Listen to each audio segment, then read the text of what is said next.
ఉపరితల ఆవర్తనం ప్రభావంతో దక్షిణ అండమాన్ సముద్రంలో ఇవాళ అల్పపీడనం ఏర్పడే అవకాశం ఉందని వాతావరణ శాఖ తెలిపింది. ఇది రానున్న 2 రోజుల్లో బంగాళాఖాతంలో వాయుగుండంగా మారే అవకాశం ఉందని, తర్వాత 2 రోజుల్లో మరింత బలపడవచ్చని వాతావరణ శాఖ అధికారులు అంచనా వేస్తున్నారు.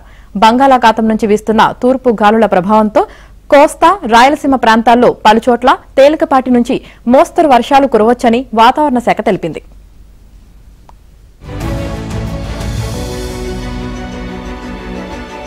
మారే అవకాశం ఉందని, తర్వాత 2 రోజుల్లో మరింత బలపడవచ్చని వాతావరణ శాఖ అధికారులు అంచనా వేస్తున్నారు.